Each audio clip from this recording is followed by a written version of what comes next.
Will the real black man please stand up? What is a man? Cleo Monago is a public health researcher who works in black communities throughout the U.S. He believes that self-hatred is the main reason why we have such high rates of HIV. Do any of these ideas affect how you see yourself? Self-hate, or the questioning of one's worth, is central to why the black community still has an HIV problem. If your values is in question, that you should be protected is in question. He says we don't protect ourselves against the virus because we don't believe we are valuable as people. The nigga myth. You're a nigga, I'm a nigga. What are we protecting? In order for me to invest the effort in protecting myself, I have to believe that A, I'm worth it, and B, this life is worth it. And if my whole experience of this life is negative, then explain to me why I want it to continue for a long period of time.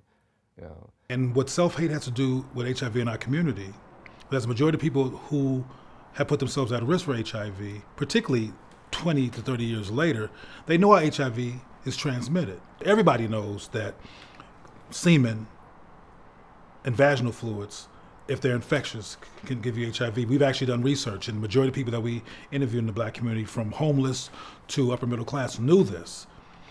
Still, among people across this economic strata, there were people who put themselves at risk anyway. And black men and black women, and particularly dark-skinned people, frankly, in this country, are still considered less beautiful or less important or less relevant than anybody else. That creates a risk factor. Black is always used against us. And I think that's one of the reasons why we're put down so much, because we are black. Our skin is darker, so we must be evil or we must be bad.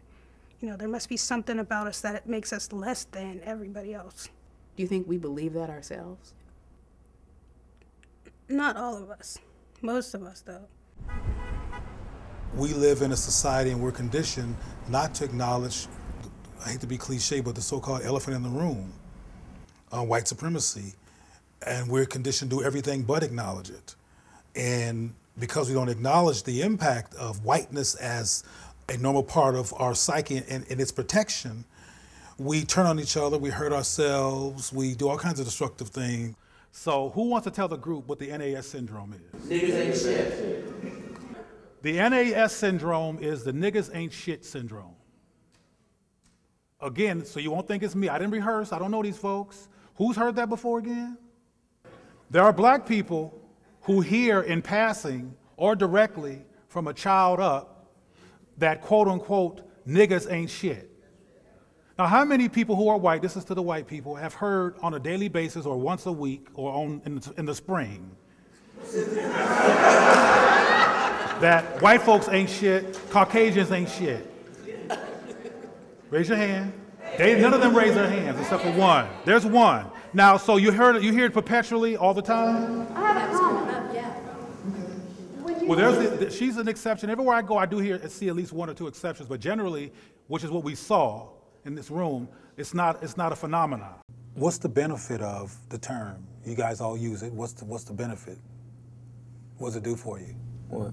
When you call each other niggas or use the term?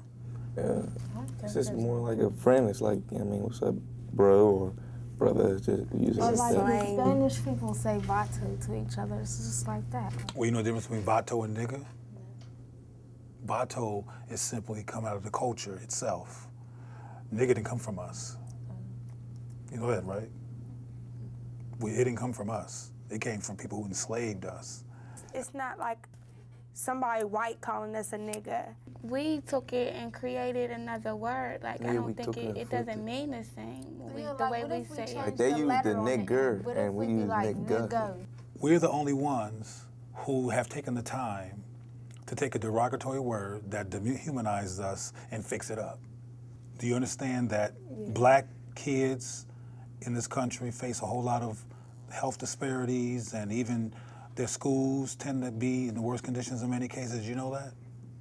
You know that most of us are the ones in the world with HIV? Mm-hmm. Nigga and success aren't matching.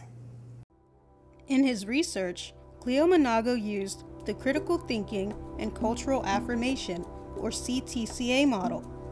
Research subjects were taught to identify and deconstruct subtle negative or racist messages about Black people in the media and mainstream culture. They were also taught African American history, as well as the history of African kingdoms and leaders who existed before the arrival of the Europeans.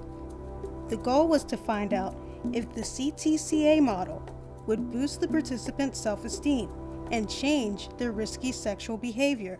3 months and 6 months later, things changed. 80% reported consistent use of safer sex practices. 80% reported being no longer willing to put self and intimate partners at sexual risk, the community. 80% demonstrated increased levels of positive self-concept as Black males, as Black people. We did 6-month and 12-month follow-up, and up to 75% of our sample reported consistent retention of the CTCA messages and safer sex behavioral practices. Because when you do critical thinking work with people and they look at the landscape differently, that lasts forever. We had some limitations though, and you always have to be honest about that, when you're doing science. The sample size wasn't in the hundreds. There was a selection bias in terms of we focused on who we wanted, and we didn't have a control group because we didn't have the resources to do an absolute control group. The study is now being conducted again with a larger sample in New York and Los Angeles. It was commissioned by the Centers for Disease Control.